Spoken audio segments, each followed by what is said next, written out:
স্বাগতম engineering solutions বাংলায় আরো একটি নতুন ভিডিও নিয়ে আমি হাজির হয়েছি আপনাদের সাথে। বিল্ডিং ইলেকট্রিক্যাল অ্যাক্সেসরিজের প্রথম পর্বে আপনাদের সাথে আলোচনা করেছিলাম বিভিন্ন ইলেকট্রিক্যাল অ্যাক্সেসরিজ নিয়ে। বিল্ডিং ইলেকট্রিক্যাল অ্যাক্সেসরিজের দ্বিতীয় পর্ব অর্থাৎ শেষ পর্ব নিয়ে আজকে হাজির হয়েছি আমি আপনাদের সাথে। বিল্ডিং ইলেকট্রিক্যাল অ্যাক্সেসরিজের শেষ পর্বে আমরা আপনাদের সাথে বিভিন্ন প্রকার ইলেকট্রিক্যাল অ্যাক্সেসরিজ এবং বিভিন্ন ইলেকট্রিক্যাল মেশিনারিজ নিয়ে আলোচনা করব। জেনারেটর সাধারণত বিল্ডিং এ যদি কখনো লোডশেডিং হয় তখন অল্টারনেটিভ পাওয়ার সোর্স হিসেবে আমরা জেনারেটর ব্যবহার করে থাকি। ছোট ছোট বিল্ডিং গুলোতে পেট্রোল জেনারেটর এবং বড় বিল্ডিং এ ডিজেল জেনারেটর ব্যবহার করি। আইপিএস বা ইনস্ট্যান্ট পাওয়ার সাপ্লাই সাধারণত নিজস্ব মালিকানাধীন বা ব্যক্তি মালিকানাধীন বা ছোট পর্যায়ে আমরা প্রত্যেকটি ফ্ল্যাটে এই ইনস্ট্যান্ট পাওয়ার সাপ্লাই বা আইপিএস ব্যবহার করি লোডশেডিং থেকে বাঁচার জন্য। পাম্প মোটর সাধারণত আমরা বিল্ডিং এ পানি সরবরাহ বা পানি সাপ্লাই দেওয়ার জন্য অনেক সময় আমাদের রিজার্ভ ট্যাঙ্ক থেকে ছাদের ট্যাঙ্কে পানি তোলার জন্য আমরা এই পাম্প মোটর ব্যবহার করে থাকি। সোলার সিস্টেম বা সোলার ইলেকট্রিক্যাল সিস্টেম সাধারণত আমরা আইপিএস এর পরিবর্তে বর্তমান সময়ে solar system alternative power source হিসেবে বা সার্বক্ষণিক বিদ্যুৎ নিশ্চিত করার জন্য ব্যবহার করি। বর্তমান সময়ে সরকারের নির্ধারিত নিয়ম অনুযায়ী আমরা সোলার হোম সিস্টেম ব্যবহার না করলেও রুফটপ সোলার সিস্টেম কিন্তু ব্যবহার করছি। বর্তমান সময়ে আমাদের নতুন বিদ্যুৎ সংযোগ পেতে গেলে 5 কিলোওয়াটের চেয়ে বেশি যদি আমাদের লোড ডিমান্ড থাকে তাহলে কিন্তু অবশ্যই আমাদের রুফটপ সোলার সিস্টেম ব্যবহার করতে হচ্ছে, অথবা 1000 স্কোয়ার ফিটের উপরে যদি আমাদের ফ্ল্যাটের সাইজ হয় তখনও কিন্তু রুফটপ সোলার সিস্টেম বাধ্যতামূলক। তল ভবন বা মাল্টি স্টোরেজ বিল্ডিং গুলোতে লিফট বাধ্যতামূলক, কারণ লিফট না হলে 10 তলার উপরে কোনো ফ্যামিলি বসবাস করলে তাদের ওঠানামার জন্য সিঁড়ি ব্যবহার করা অনেক কষ্টসাধ্য।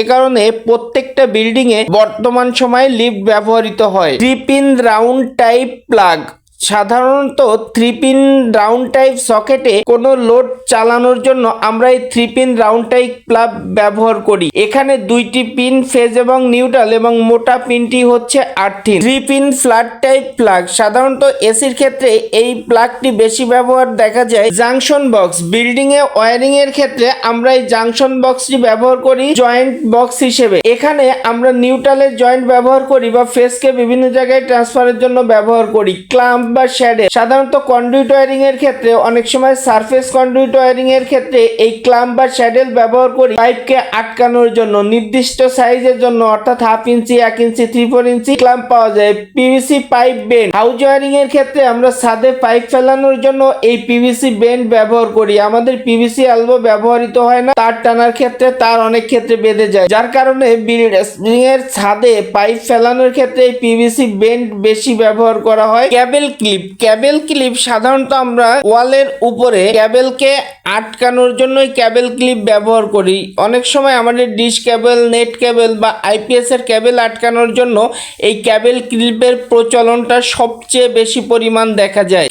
ক্যাবেল ছাড়া আমাদের ওয়্যারিং সম্ভব না। হাউস ওয়্যারিং বা বিল্ডিং ওয়্যারিং এর ক্ষেত্রে আমাদের এই বিভিন্ন সাইজের কেবল কিন্তু আমাদের ব্যবহার করতে হয় এবং বহুল প্রচলিত 1.5 RM, 2.5, 3.5, 4.06 এবং 10 RM কেবল কিন্তু বেশি ব্যবহার করি আমরা বিল্ডিং এ। ফাইবার অথবা অ্যাভোনাইট পিয়ানো সুইচ বোর্ড সাধারণত বিল্ডিং এ আমরা এই সুইচ বোর্ড ব্যবহার করি। পিভিসি, প্লাস্টিক বা নাইলন সুইচ বোর্ড এটিও বিল্ডিং এ ব্যবহার দেখা যায়, তবে তুলনামূলক কম। পিয়ানো পাওয়ার ইন্ডিকেটর মূলত পাওয়ারের উপস্থিতি বোঝার জন্য আমরা পিয়ানো এই পাওয়ার ইন্ডিকেটরটি ব্যবহার করে থাকি। ওয়ান ওয়ে সুইচ সাধারণত আমরা একটি স্লোটকে নিয়ন্ত্রণ করার জন্য ওয়ান ওয়ে সুইচ ব্যবহার করি। Piano 2 pin type socket 2 pin কোনো প্লাগ ব্যবহার করার জন্য 2 পিন টাইপ সকেট আমরা কিন্তু ব্যবহার করে থাকি। পিয়ানো ফিউজ সাধারণত আমরা সুইচ বোর্ডে এই পিয়ানো টাইপ ফিউজ ব্যবহার করে থাকি সার্কিটকে রক্ষা করার জন্য বা ওয়্যারিংকে রক্ষা করার জন্য। পিয়ানো ফ্যান রেগুলেটর সাধারণত ফ্যানের গতি নিয়ন্ত্রণ করার জন্য আমরা এই পিয়ানো টাইপ ফ্যান রেগুলেটর ব্যবহার করি। পিয়ানো বেল পুশ সুইচ সাধারণত আমরা কলিং বেল সার্কিটে বা কলিং